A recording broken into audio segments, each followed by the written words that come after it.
Tiverburgh hadn't changed much since my last visit.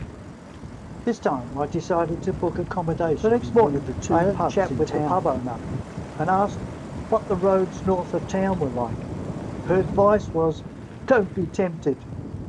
She told me that a lot of semis had been using the track to transport cattle from up north, and the track was pretty messed up. I had no other choice. It looked like I would have to head west towards Cameron Corner and then make my way to Ewington via the Strzelecki track as I did in 1987. The first part of the track out to Fort Grey was a dream because it had only just been graded, and for most of the time the speedometer read 70 to 80 kilometres per hour, a fair speed on a fair track.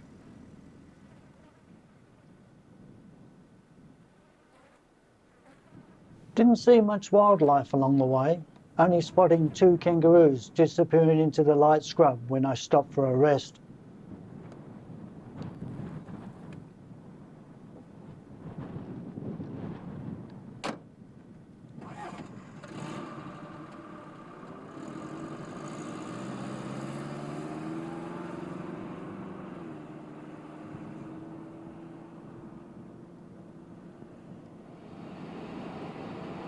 At one point I followed the existing tyre tracks onto a clay pan, which was at least 2 kilometres across.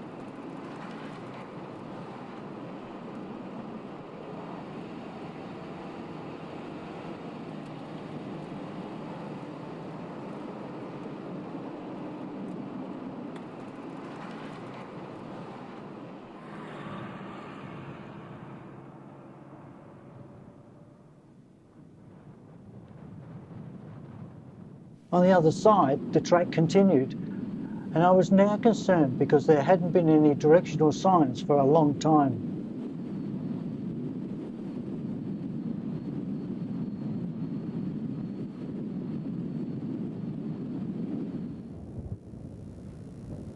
When the shearing shed and workers' quarters of the Murty station came into view, I could, at last, get a bearing of my actual location.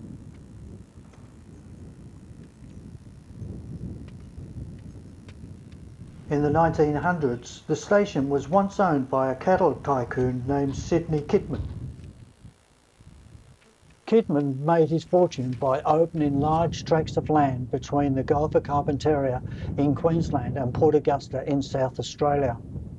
His idea, as one property went into drought and became short of feed for his cattle, his drovers would overland the animals to his next property further south, and eventually to the Port Augusta market. Nearby, a T-junction gave me a map reference. It showed the car was in fact proceeding along the correct track.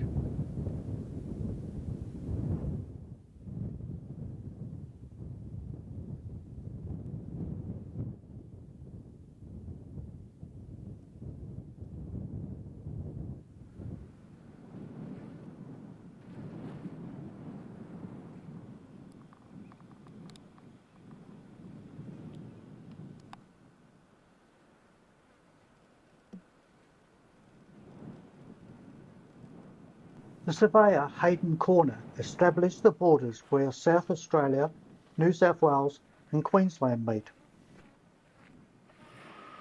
I had to open a large gate to pass through the dingo-proof fence into South Australia.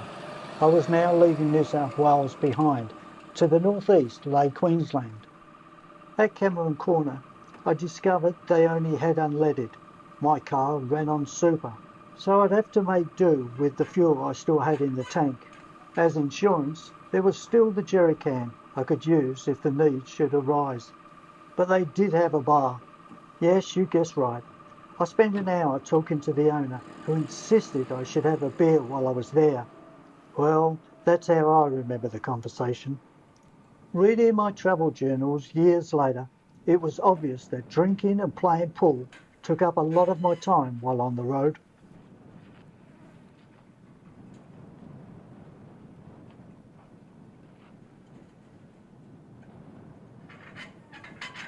The marker post indicates the intersections of the states, and I took the opportunity to sit on 3 states at the same time, although I must say It didn't feel any different. I'd performed the same ceremony the last time I came this way. We're at Cameron's Corner now. The trip so far has been really good. Been travelling speeds between 80 and 90 kilometres an hour, which is really good.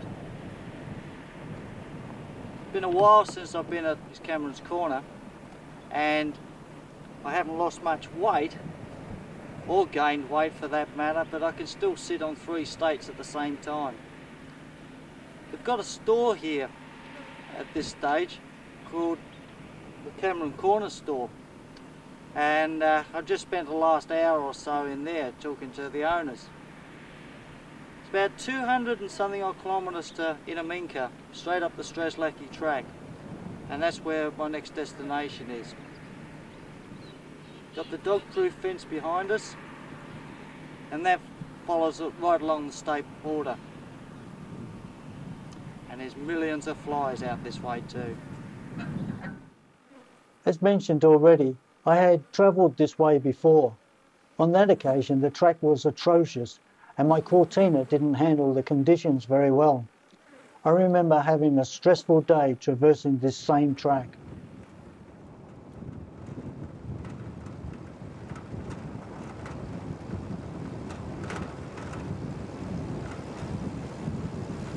The first section was okay, but after Fort Grey, the track deteriorated.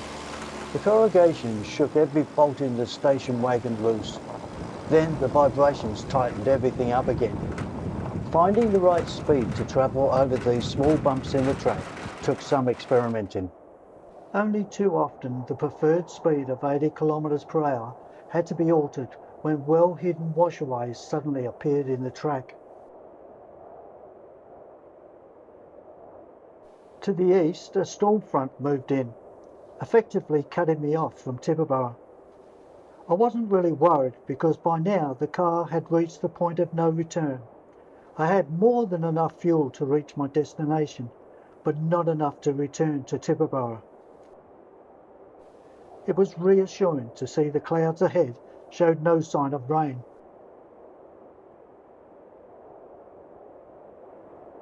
The lack of clearance was playing havoc with my car. I lost the exhaust again. Behind me lay 270 kilometres of the worst dirt I'd ever driven on.